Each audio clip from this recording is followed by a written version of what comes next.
Good evening, ladies and gentlemen, and welcome to San Francisco Playhouse.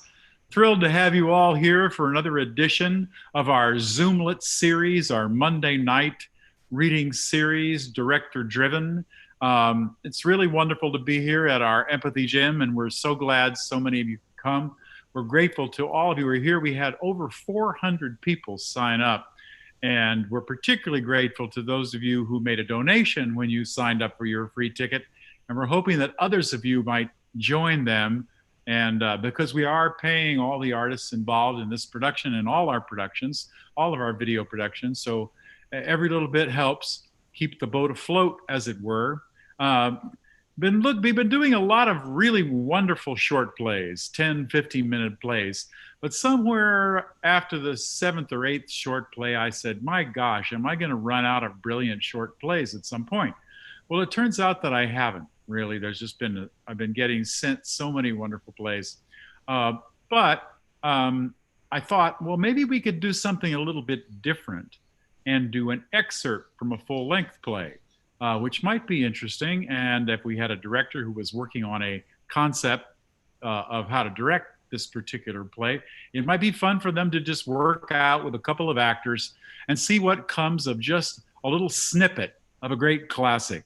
And so I mentioned this to my colleague, Carrie Perloff, and we talked about, since we're both huge fans of the Greek tragedies, of taking a Greek tragedy and doing just, 15 minutes of a Greek tragedy and see what happens. And she's gone out and assembled a fantastic cast, and we're going to see what we can make out of that tonight. So without further ado, I'd like to introduce you to Carrie Perloff. Thank you, Bill. So much fun. All of you who are with us, this man has kept theater alive in the virtual space so brilliantly during the pandemic. I'm eternally grateful. So this is a little tiny snippet of the Bacchae, and I'll tell you how it came about. But first, I want to introduce two of my all-time favorite actors in the world. Anthony Fusco and John Douglas Thompson. So I hope you all saw them several years ago in Hamlet at ACT. They played Horatio and Hamlet together, and I thought they were so fabulous that any excuse to put them back together was worth it. Over the last couple of years before COVID, I had been working with the Fine Arts Museums here on a series of Greek plays in order to kind of animate their beautiful theater at the Legion of Honor and to celebrate their classical collection, which is wonderful. I hope you go when it reopens. And Anthony did the first one. We read a whole bunch of just excerpts of poetry and drama, and that was incredibly exciting. And then we did Medea in the fall with Brenda Meany. And John Douglas Thompson and I are working on an idea for an Oedipus for Seattle Rep down the road. And so the Greeks have been very much in my mind. And the Bacchae in particular is something I've been kind of on and off working on over the last, couple of years, in part because I'm a huge fan of the San Francisco Girls Chorus, and my true fantasy is to do the Bacchae with 300 girls singing the Bacchantes. Valerie Santagata is going to make that happen, right? And we're going to do it, site-specifically behind the Legion of Honor and have Dionysus rappel over the back of the museum. So this is the idea you should be thinking about when you hear this. Yeah, it's all going to happen because we have to think big. Now, this play, if you don't know the story, it's quite a simple story, but the scene we're doing is towards the end. So I just want to tell you kind of briefly, right? Is that all right, Bill? Sort of what? Absolutely. Where it starts. This is a play about a man, Pentheus, who is the ruler of Thebes, a very kind of repressed Republican man. We should acknowledge we're doing this reading on the first night of the RNC, so whatever that means. And he discovers that a strange, wild sort of trickster has come to town, and he doesn't recognize quite who he is, but he has denounced the god Dionysus. Now, the ancient Greeks had a very weird relationship to the gods, but the one thing you never did to a Greek god is accuse him or her of not being a god. This was beyond unacceptable, and when Dionysus, who is distantly related to Pentheus, they both are the descendants of, you will remember the story of Cadmus sowing the dragon seeds, anybody? They are both grandchildren of the dragon seeds. So they're actually kind of related. That's very interesting. And there's a lot of twinning in the play, male, female, God, bestial, human, divine, all the way through the play. Anyway, Dionysus comes to town with his thyrsos, which is a fennel wand with ivy wrapped around it, and followed by this wild group of Bacchantes. And this is a group of women who are his acolytes. And you will remember that Dionysus is the god of wine, very important, and he's also the god of theater, which is even more important. So imagine this play written late in Euripides' life, 408 BC. Euripides has left Athens in exile, is living up in Macedonia, but he writes this play to be done in the theater of Dionysus. So it's a meta-theatrical play. It's a play about a man who represents theater and makes a play. And Dionysus is an actor, a director, a stage manager, a costume designer. He is all of those things, but Pentheus thinks he can control him. And so they have an altercation in the beginning, and it's a very clever back and forth kind of dialogue. And Pentheus starts to get angrier and angrier as the play goes along, and he decides to tie up Dionysus in a net, but he actually is tied up a bull and not really Dionysus, and Dionysus breaks out of that net and reappears in front of Pentheus, who says, how the hell did you get here again? And what's going on? And meanwhile, up on Mount Kithaeron, right behind Thebes, these women are wigging out and having their Dionysiac moment. And those are the Maenads, and that includes his mother, Agave. And that's the heartbreaking part of the play. So right when this scene takes place, a whole group of women is up on a mountaintop experiencing whatever it is we think Dionysian means. So those of you who've read your Nietzsche will remember that the Dionysian and the Apollonian always collide, right? And human beings hold within them both the Dionysian, which is the erotic, libido, alcohol, drugs, desire, impulse, all of that, and the Apollonian, which is the rational, reasonable, controlled human experience. And ultimately, you know, what Nietzsche really understood about the play is that no human life is complete without both of these things together, and one without the other is profoundly dangerous. And so Pentheus, whom we think is a very repressed man, is actually longing, and I don't use the word lightly, to get up on that mountaintop and see what women really do when they're left alone. So, thing to know about the Greeks is very divided society by gender. Men are the public figures, women are always in the interior. But during the Eleusinian Mysteries and during other Dionysian events, women alone went and did their thing. And the men were always dying to know, what is it that those women were doing? Very exciting. And so this is what Pentheus longs to do. And Dionysus is going to figure out a way to get him up there on that mountaintop and have a look. So this is a short scene. We're reading Anne Carson's translation from 2015, which is quite fascinating and contemporary. She's both a Greek scholar and a playwright. Some things about it are a little odd, but some things are amazing. So that's what we're going to use. And in fact, I'll just tell you that right before the scene happens, a herdsman comes to report on all the stuff that's going on up on the mountaintop. And he warns Pentheus and says, whoever this daimon, this god is, sir, welcome him to Thebes. People say he's important, extremely important. They say he gave the gift of wine to men. Why? Without wine, we've no freedom from pain. Without wine, there's no sex. Without sex, life isn't worth living. And then the chorus says a little line, and then Pentheus begins. So Anthony Fusco's going to read Pentheus, and John Douglas Thompson's going to read Dionysus. And I'll mute myself.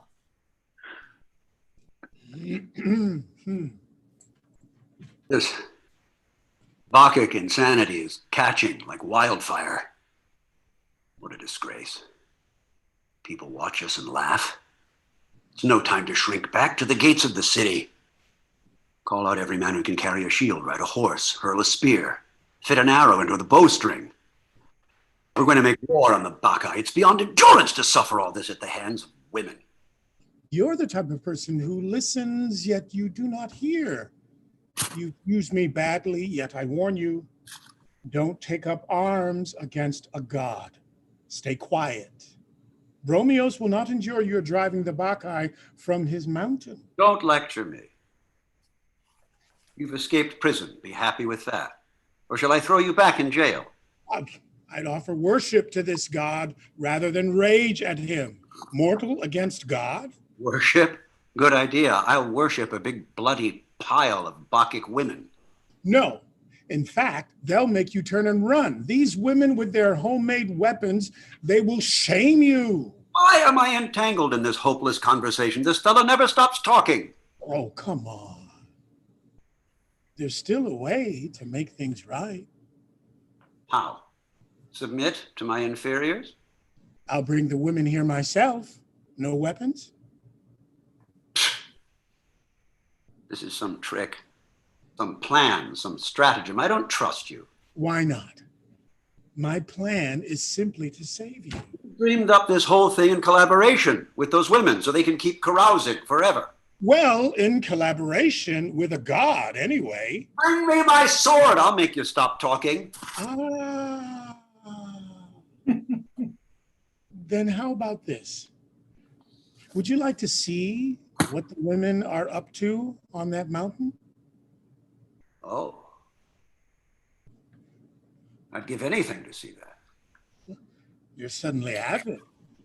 Can you say why? Of course, it would pain me to see women crazy with drink. But a pain mixed with pleasure, perhaps. Exactly. Yeah. I could sit quiet by a pine tree. Hiding. Oh, but if you hide, they'll smell you out. That's a good point. I'll stay in the open. Then let's go. Are you ready? Ready. Don't waste any more time. First, you must put on women's clothes. Why? Change myself into a woman? If they see a man there, you're dead. That's another good point. You're sharp. Dionysus taught me everything I know. So, how do we go about this? I'll come into the house and dress you myself. Dress as a woman? I'm too embarrassed. Oh, lost your appetite? No more spying on maenads? What kind of woman's dress did you have in mind? Well, first, I'll give you long flowing hair. Then what? Jewelry? Then a dress to your ankles and a binding for your hair. Anything else? A thyrsos, of course, and a fawn skin. No! What? I can't do it. Dress as a woman. No. Well, if you simply march up to the mountain and make war on them, you'll cause a bloodbath. True. I need to reconnoiter first. Now you're thinking. No point hunting trouble with trouble, is there? How shall I get through town unseen? I know a back way. The important thing is Uh, these women must not laugh at me. Let's go inside. I'll decide what to do. Fine. I'm ready. Whatever you choose. Either make war on them or listen to you.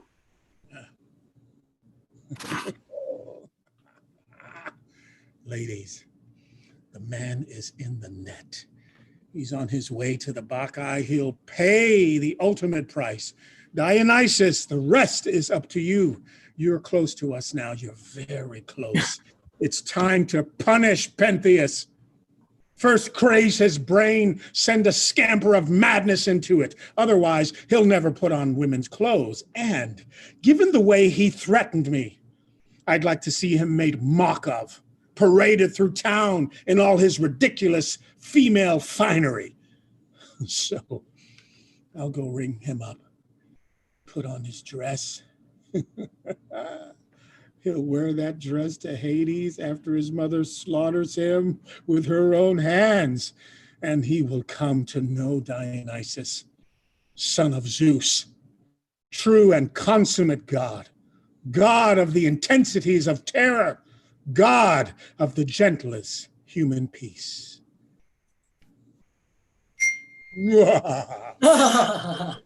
Wow. It's such an amazing scene. Yeah.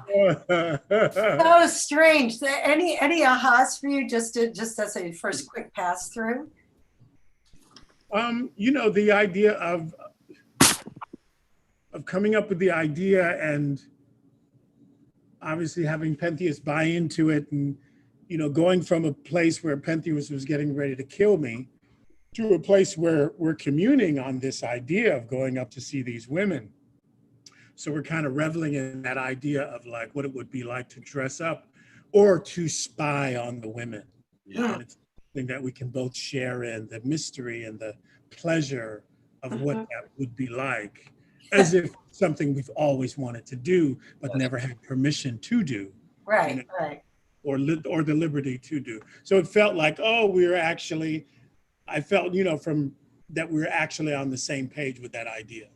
Mm-hmm. By the time you all got to the end. Got to that idea. Yeah, just for this first pass, like, we both want to do this. Without me manipulating him is what I'm trying to say. It didn't feel like when we got to that section that was pure manipulation. It was the sharing of an idea, because I felt like if he understood it as manipulation, perhaps he wouldn't take the bait. Exactly. Right. I was going to ask you that, Anthony, there are incredibly sharp left turns constantly. It happens. Yeah, go ahead. Yeah. No, that's just what I was realizing was, until one works on it a bit more, anyway, speaking as a slow one, oftentimes I feel like, I felt a little bit like I was running after the bus, like, oh, there it went. Yeah. Well, because the Greek, what they call stichomathia, line, makes you think it has to go fast, which ultimately it probably would. It's true, that sometimes one jumps over it. I thought we could try two things. I'd love you to read it through in this configuration one more time with a couple of thoughts in mind. Here's what I think is really challenging about this play, and it would take, months of rehearsal to figure it out. There is incredible violence in these men, and there is also eroticism in both of them, in both of them. So I'm wondering if just for now, we start the scene at a little more of a violent pitch.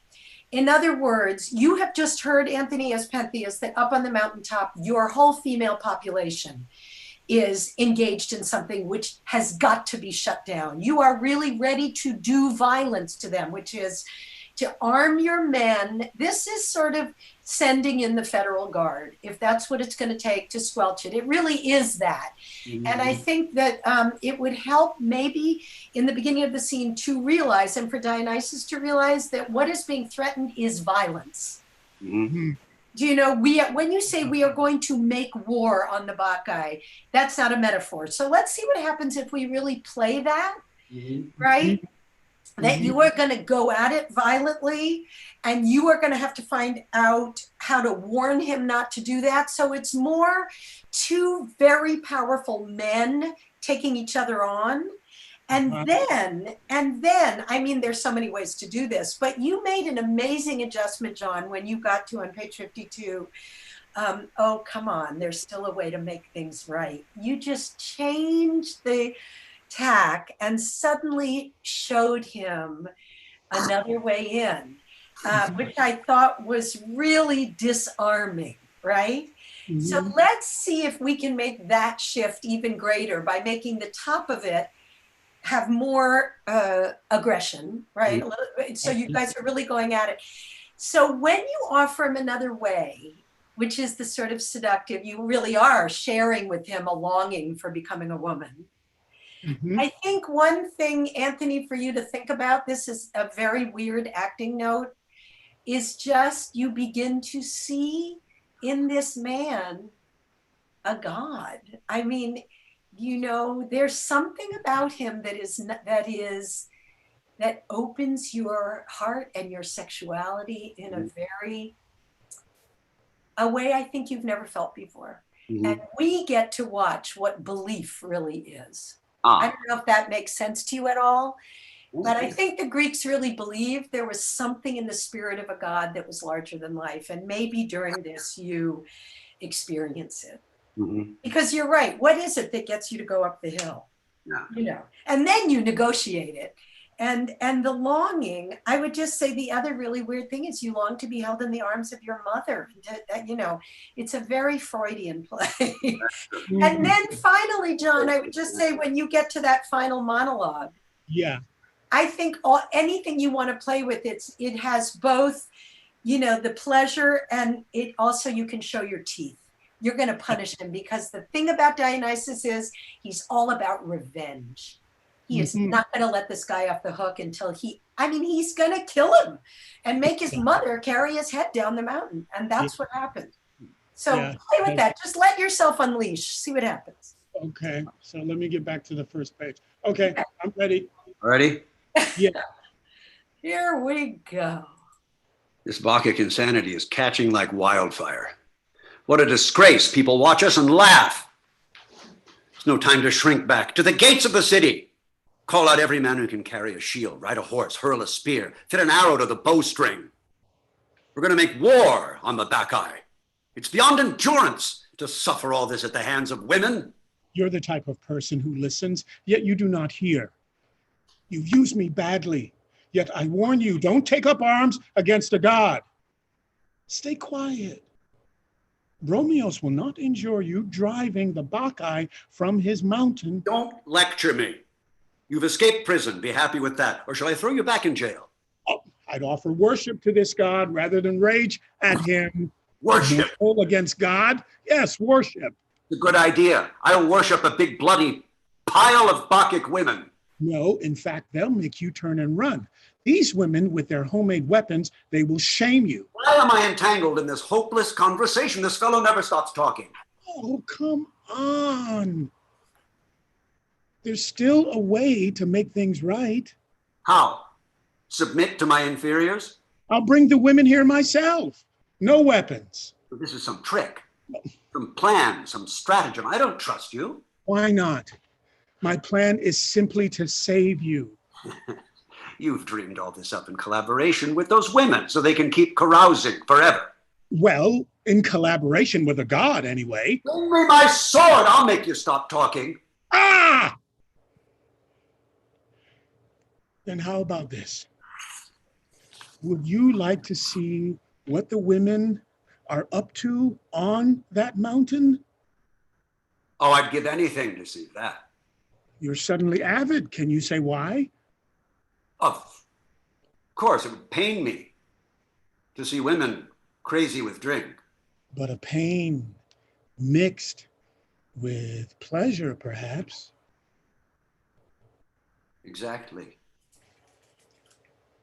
I can sit quiet by a pine tree. Hiding. But if you hide, they'll smell you out. Good point. I'll stay out in the open. Then let's go. Are you ready? Ready. Don't make me wait anymore.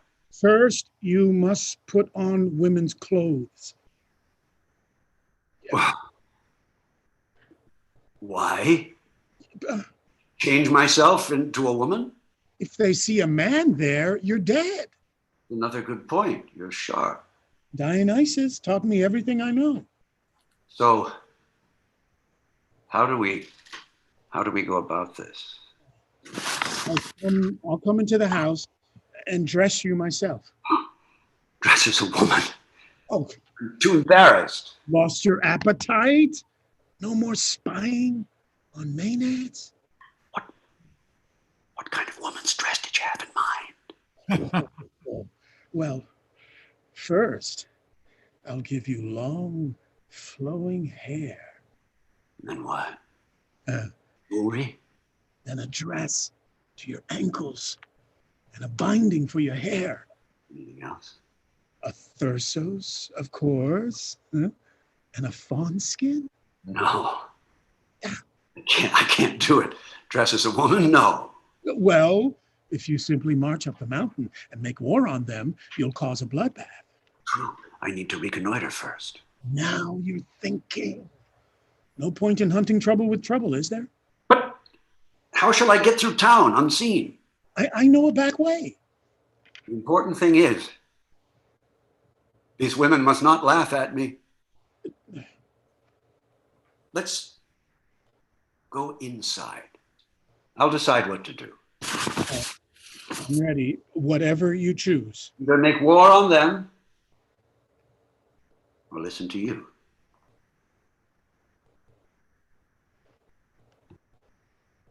Ladies, the man is in the net. He's on his way to the Bacchae. He'll pay the ultimate price. Dionysus, the rest is up to you. You're close to us now. You're very close. It's time to punish Pentheus. First craze his brain, send a scamper of madness into it. Otherwise, he'll never put on women's clothes. And given the way he threatened me, I'd like to see him made mock of, paraded through town in all his ridiculous female finery. So I'll go rig him up, put on his dress. He'll wear that dress to Hades after his mother slaughters him with her own hands, and he will come to know Dionysus, son of Zeus, true and consummate God, God of the intensities of terror, God of the gentlest human peace. Ooh, that was very interesting. Yeah, thoughts? I'm just, we're rehearsing this. I was just like table work and stuff. I'm just trying to find a way where it would be really interesting to find a way where it's not manipulative. Mm-hmm. You know what I mean? Because then you see it coming, and then Right. it's like the Iago-Othello thing. You know what I mean? Yep. If without transparency, then it just makes one person look like a dupe. Like you duped him and he should have seen it coming. Exactly. But what I think because this is the nature of Dionysus, is that everyone holds within him or her the Dionysiac, whatever that word, you figure out, I know that's not the right word, but you know what I mean, Anthony. Right. I don't think it's manipulation. I think it's inviting him to explore that. Yes. And you're right. I'm trying to find a way where even the invitation is organic. Yes. And obviously, I know as Dionysus that everyone wants to explore this aspect of themselves. And what I bring to their lives is the open invitation to do that. Yes. Right? Just my presence. But I was trying to find something that was very almost pedantic, like having a conversation with this guy who is very upset with me and wants to inflict some sort of harm to me, and just trying to find another way to talk to him, to say, hey, don't do this. So actually weakening myself or making the choice as Dionysus to play another aspect of my personality. That's right. to bring him to me so that I could do what I want to do with him. Yeah. So you said this thing about him being the trickster and all that, just trying to find that. Yeah. That trickster nature be organic. Otherwise, it's just you're watching a trickster. Exactly. And a lot of it, of course, it's the thing about you don't have to play a king. Somebody has to endow you with that. Right. It's on Pentheus to endow you with a kind of mercurial charisma that opens him up. And I actually really saw that, Anthony. I mean, I saw the moment where you thought, where the imagination got struck. Yeah. I totally understand what you're saying, John, about trying to make it organic, because it does, even reading the Pentheus part, I find myself going along with it before I'm actually ready to go along with it. Yes. It says I go along so with it. archetypical. Yeah. An archetype. Yeah. Organic, like you say. Yeah. And maybe that's the That's the challenge. Knowing who these people are. And obviously, if we staged it and we had costumes, obviously some of that would be more discernible, right? Who I was, who he is. But I do find the conversation fascinating because of how far I get Pentheus to go.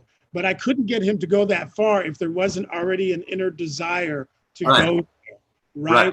Maybe that's in the Greeks as well, this whole idea of exploring some level, whether it's your feminine side to the fullest, because that's the only way to know who you actually are, is to really fully explore. And that's what Dionysus has mastered, right? So he can bring that to others and give them that liberty and freedom. So I want to do that earnestly with Pentheus, and then remember that I want revenge on him at the same time. Exactly. You know and the other thing is, I do understand, and I think that free him, but then I remember I want to punish him. Yeah, but you ultimately argue both on your own terms, which is from a place of impulse, right, and libido, desire, but also you are able to argue with him on his own terms, which is very specific and rational. You say, I wouldn't do that if I were you. You're going to be devoured by those women. I think, he says, that's a good point. You're really sharp. That's a really interesting moment in the scene where the man who thinks he's the smartest guy in the room encounters somebody who's making a really good argument. So you understand how to use his tools. I understand how to use his language. Exactly. The idea of me really getting inside the idea, it felt like at a certain point in the scene that we were having a steamy conversation about sex. Yeah. Absolutely.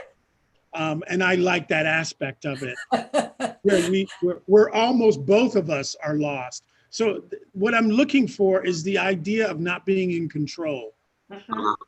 And maybe recognizing I need to get back in control. Because one thing that would make Dionysus human to me would be, yes, he's a god, but then you don't want to see somebody play a god. Exactly. You want someone to remind themselves or know that they have this ability, but it's not like they use it all the time. And they want to kind of maybe have a normal conversation with someone before they express that side of their personality. Right. So if I can get into a conversation with Pentheus, and then I remember this idea of who I am and what revenge I need to seek on him. So it's not all predetermined. No, and also, no matter what you unleash in someone, you have no idea how they are going to realize that. Every human being is different. So the fact that this man, it just takes one strike of the match and suddenly it's a conflagration cannot be something that Dionysus would ever have anticipated. Right. I didn't even know that it would go that far. Exactly. So I have a little crazy thought to do it one more time before we stop it. Bill, if this is okay with you. Because as you can see playing it, there's so much doubling and twinning. Would you guys be game to flip? So Anthony, you would read Dionysus, and John, you'll read Pentheus. Sure. Absolutely. So take what you've learned from the other one. You said it about Iago and Othello, and I know you've probably both been in situations in that play where this sometimes happens. But I think this question, stay on that quest of really listening and watching. Don't get ahead of it. Take your time with it. Don't go fast if you can. It doesn't have to go like gangbusters, even in the Stichomathea. And see whether, now that you've played one side, when you get into the other side, you can just moment to moment give the horses their head, then pull the reins back, then go and see if it goes out of control, how you bring it back. Just see where that leads you. Okay. Okay, we'll go one more time. Now we're going to flip. Here we go. Okay, with me playing Pentheus, right? Correct. Okay, all right. This Bacchic insanity is catching like wildfire. What a disgrace. People watch us and laugh. There's no time to shrink back. Go to the gates of the city, call out every man who can carry a shield, ride a horse, hurl a spear, or fit an arrow to the bowstring. We're going to make war on the Bacchae. It is beyond endurance to suffer all this at the hands of women. You're the type of person who listens, yet you do not hear. You've used me badly, yet I warn you. Do not take up arms against a god. Stay quiet. Bromios will not endure you driving the Bacchae from his mountain. Don't lecture me! You've escaped prison. Be happy with that. Or shall I throw you back in jail? I'd offer worship to this god rather than rage at him, mortal against God. Worship, good idea. I'll worship a big bloody pile of Bacchic women. No, no. In fact, they'll make you turn and run. These women with homemade weapons, they'll shame you. Oh, why am I entangled in this hopeless conversation? This fellow never stops talking. Come on. There's still a way to make things right. How? Submit to my inferiors? I'll bring these women here myself. No weapons. This is some trick, some plan, some strategy. I don't trust you. Why not? My plan is simply to save you. You dreamed this up in collaboration with those women so they can keep carousing forever. No, in collaboration with a god, anyway. Bring me my sword. I'll make you stop talking. Ah! Then how about it? Would you like to see what those women are up to up on that mountain?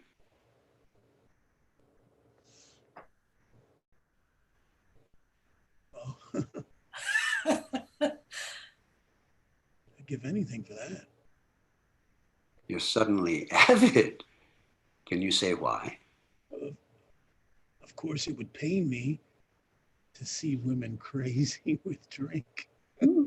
But pain mixed with pleasure, perhaps? Exactly. I can sit quiet by a pine tree. Hiding? If I, they'll smell you out. Good point. I'll stay in the open. Then let's go. You ready? Ready? Don't waste any more time. Oh, first, you must put on women's clothes. Why? Change myself to a woman? If they see a man there, you're dead. Another good point. You're sharp. Dionysus taught me everything I know. So, how do we go about this? I'll come into the house. I'll dress you myself. Oh, dress me as a woman? Yeah. I'm too embarrassed. Oh, lost your appetite? No more spying on maenads? What kind of women's dress did you have in mind? Well, first, I'll give you long flowing hair. Oh, then what? Jewelry. Then a dress to your ankles, a binding for your hair. Anything else? A fur sauce, of course, and a fawn skin. No! No! No! I can't do it. Dress as a woman, no! You simply march up the mountain and make war on them, you'll cause a bloodbath. True. I need to reconnoiter first. Now you're thinking. No point hunting trouble with trouble, is there? But how shall I get through town unseen? Oh, I know a back way. The important thing is those women must not laugh at me. Let's go inside. I'll decide what to do. Fine. I'm ready, whatever you choose. Either make war on them or listen to you. Ladies, the man is in the net. On his way to the Bacchae. He'll pay the ultimate price. Dionysus, the rest is up to you. You are so close to us now. You're very close. It's time to punish Pentheus. First, craze his brain, then send a scamper of madness into it. Otherwise, he'll never put on women's clothes. And given the way he threatened me, I'd like to see him made mock of, paraded through town in all his ridiculous female finery. So I'll go rig him up, put on his dress. He'll wear that dress to Hades after his mother slaughters him with her own hands, and he will come to know Dionysus, son of Zeus, the true and consummate God, God of the intensities of terror, God of the gentlest human peace. Amazing. That's different. So, You know, it's so That funny. was Like awesome. they You guys. started these different places. They started it and they ended a different place. Mm. But it was very interesting. it was incredibly See. interesting. Did you feel from where you sat, John, as Pentheus, that did you feel manipulated or did you feel sort of seduced? I felt seduced because what I was trying to do is certainly play my idea of revenge on Dionysus. Yes. Because I have power over him. You know, I could throw him in jail. I got a sword. I could kill him. I could do a number of different things. So I just wanted to see what it felt like to have that level of control, and then somehow to lose that control, and then be controlled, and then be controlled, and then try to regain control at the end and say, okay, I will do it the way I want it to be done. Right. You know, I still am in charge here, but I'm really not. Yes. And the only way I could get there was to start off in a very dark place with Pentheus at the very beginning of the scene. And almost out of control, yeah, with rage. Yeah, almost out. Yeah, he's had it. He's out of control. He's had it. Yep. No more of it. And then that makes his transition for me really interesting. Right. Not- Anthony, not- what did it feel not like for manip- you? I had a strange experience during it that time, that I actually felt like I was getting the ideas from Pentheus. You know, like there was John was so imagining all these things. I could almost like watch the movie, you know, being inside his head of what he was going to see and what was going to happen. And I just kind of felt like I was running with Pentheus's own imagination that time. That I felt. I mean, I think I still did a little bit of mustache twirling, but maybe, you know, I can get rid of that. But it did feel, yeah, like it was sort of just a snowballing thing, like it was just happening. And then I had to sort of correct him. You know, we seemed to be going down the path, and he'd say, "No, what about?" Then, "Oh no, here's an answer to that. Here's an answer to that." I felt very much like I was thinking on my feet that time. And to me, it was like watching theater getting made. Yeah. And that's part of the wonderful meta-theatricality of the play, is that we as the audience, right, Bill, we're sitting in the theater of Dionysus and we're watching the god of theater, in this case, this time it was you, Anthony, making it up as he went along and seeing, as we all do in the theater, what works. If I put this kind of costume, do you want jewelry? How about long hair? Oh, it's a costume fitting. No, that doesn't really work. Let's try this. And you always see what sparks an actor and what doesn't. You give a note, it doesn't work. You try something else and you drop one idea and they run with it. And I think that Euripides knew that. His son directed this play, which I find very interesting. Yeah, but he knew by then. He was an old man. He knew what worked in the theater. And to me, that's what's so thrilling about this play, is it's also for us about watching why, for the Greeks, theater was the essence of their democracy, how both seductive it was and dangerous, you know? You know, it was interesting to go slower too. Very helpful. Very and I helpful. just say about that, remember that this was drama that was done for 40,000 people with masks. So the language has to get sent. Yeah. Now, you both used your Zoom screen in a weird way as a mask, which I thought was really interesting. Yeah, there you go. But did you see, like, you got so close? Yeah. The whisper, that's a sort of Zoom version of the same idea. And I thought that was amazing. Sorry, Bill. Anyway, did we go? No, that's great. This is fantastic. You guys, what a fantastic job. Just the growth from the first time to the second time, the shifts in that, and then and then turning it all upside down and doing it, it reveals so much about the play. You know, I found myself sort of thinking that the audience, the Greek audience, or our us too, we know that Pentheus is actually no threat to Dionysus. So from the beginning, it seems like we're watching him work the scene. You know what I mean? That's our primary. We're watching Dionysus work. Right. Even though he's acting like he's afraid and letting Pentheus think he can keep him in a net, we know that that's not actually true. What I felt watching it this last time, because you started Pentheus very violently, is that the bigger the obstacle Pentheus poses, the more Dionysus needs to work. Yeah. And I actually think it's important that they are sort of evenly matched, because obviously a god can do whatever to a human being, but in a way, all a god can really do is unleash a human being's own worst impulses, do you know? And the tougher Pentheus is, and the smarter Pentheus is, and the more slippery Pentheus is, the harder Dionysus has to work. I don't think Dionysus necessarily comes to Thebes knowing what he's going to do to him. He gets driven there because that's who Pentheus is, you know? Well, I like the idea that, you know, in the last go around that we had with Pentheus, that as far as Pentheus was concerned, you're right, Bill, perhaps for the audience, and let me take this back and say, as actors, or certainly for myself, I would want to create a situation where all bets were off.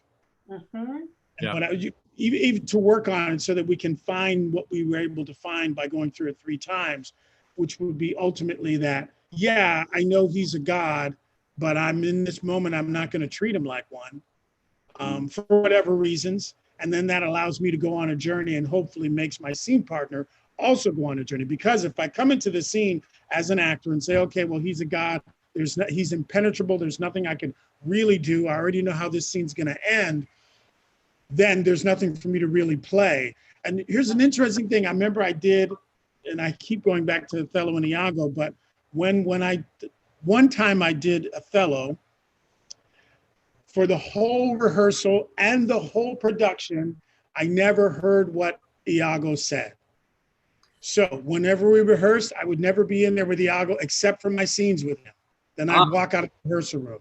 And when we were performing, when we were in tech, whenever he would come on my speaker in my dressing room, I'd turn it down. So I never really heard anything that Iago says in his monologues.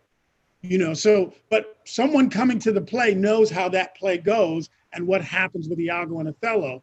But if I just tried to convince myself that I didn't really know. I mean, on one level, intellectually I did, but not as the actor playing Othello.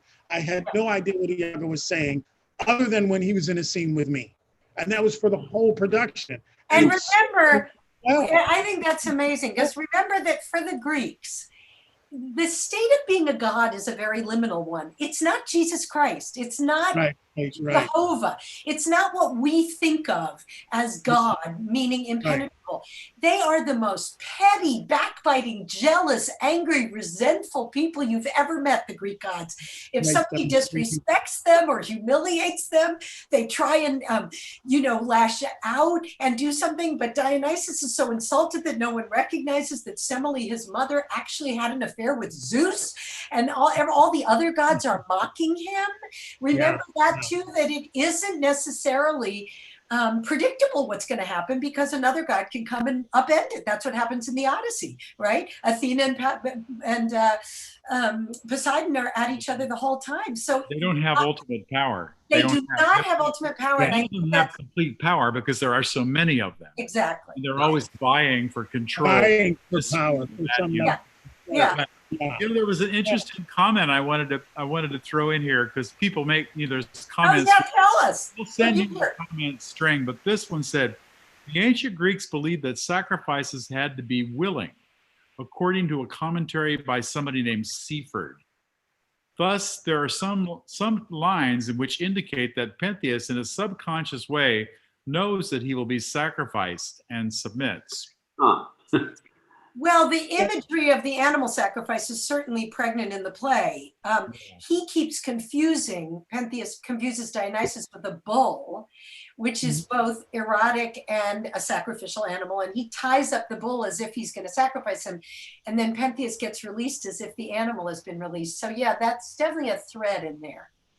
You know, it in the seeds of his attraction to finding out what the women want. Yeah.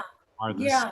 That's the But then does what I'm trying to argue is, do the characters know this in that moment? Meaning, do they have this foreknowledge that this is going to happen? Or is it something that happens to them in the course of the scene or the journey of the piece? Because my argument then is, if they already know this is going to happen, I can't understand the purpose of the scene.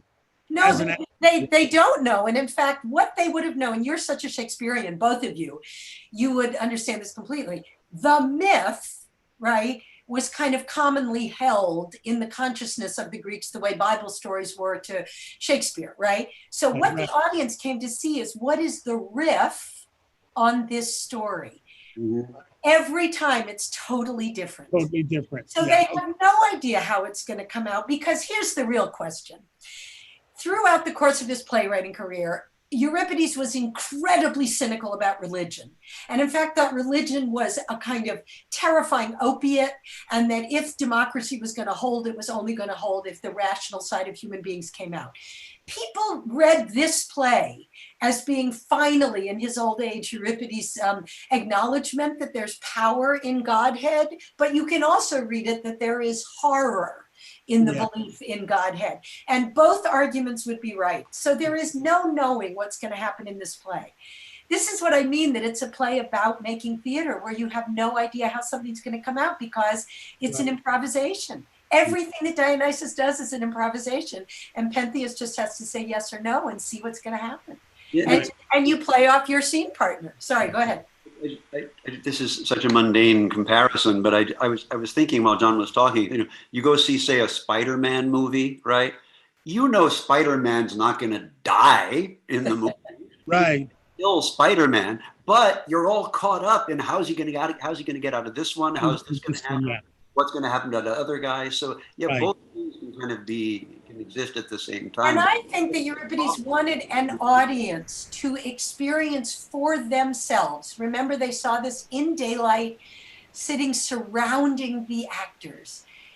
I think he wanted us to feel as human beings what it was to be filled with Godhead in some way, to believe in something larger than oneself, which can happen in the theater. You suspend your disbelief, the lights go out, whatever, and suddenly you're on a ride, even though your rational mind is going, don't go up that mountain, Pentheus, don't do this, don't spy on those women. That something happens that's really palpable. And that's why I think it's such an incredible play. I don't pretend to know what it's about, but I do know it's why also music is very important in this play.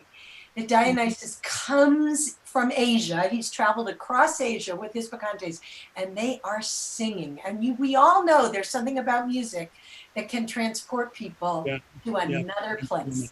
And that's a tool. We'll do that the next time, Bill, when we have a call. No, I totally agree. I think the music has to just absolutely be spellbinding and so big and so appealing, that it pulls you in.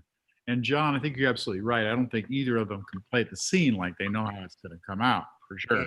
I mean, Pentheus certainly, and I think Dionysus is, in a way, put himself in the power of the other man so he can play with the other guy having power over him too. Right? Yeah, exactly. Yeah. Hey, you guys, that was fantastic. And John is on the East Coast, so we have to let him go to bed now. It's 11. Bedtime, 11 o'clock. Yeah. This was fun. This was a lot of fun. This was really fun with you again. Anthony, my Horatio, it was such a pleasure. The two of you are absolutely a gift to the theater. So Bill, thank you for giving us a chance to all be together. Thank you so much. Yeah, that was. It makes me remember why we love doing this, and maybe someday we'll do it live again. We had a little Yes, theater we will. moment right here together, right? We just We made did. the theater. Okay, well, thank you all. Thank you all you. at home Bless you. for watching and seeing this really glorious piece of work here with these great theater artists. What an opportunity, what an honor it was to have them here to do this and to work on this play together. It's just like, it just makes me believe that the theater is eternal. And you think about this happening so long ago, and The ancient Zoom. So involved in the moment he lived in and writing his plays about that moment, just like playwrights today. And the play is still eternal and still beautiful. And if nothing would make you believe in the eternal power and endurance of theater, I think it would be this. So thank you all so much for tuning in. Thank you. Feel free to contribute on your way out when you get the email. And we'll see you on Thursday. I'll be having a conversation with a playwright that I just absolutely adore, Betty Chimay, who has written a bunch of great plays, and I've met her. She did some plays at the Magic a few years ago. And then next Monday, we're going to do a short play called The Logic by John Arbery, who is a playwright who recently distinguished himself with this tremendous play off Broadway, The Heroes of the Fourth Turning. And this is a short play. Yeah, this is a short little play he wrote some years ago as he was getting his career going. As it often turns out, these little 10-minute plays are by people who've gone on to become much more successful playwrights. So we hope that'll be directed by Michael Torres. So we hope you all will tune in. I'm ready to turn in. I'm ready to turn in. Yeah. We hope you all will tune in. Thank you, Carrie, John, Anthony, and we'll see you all again soon. Thanks. Bless you guys. Bye.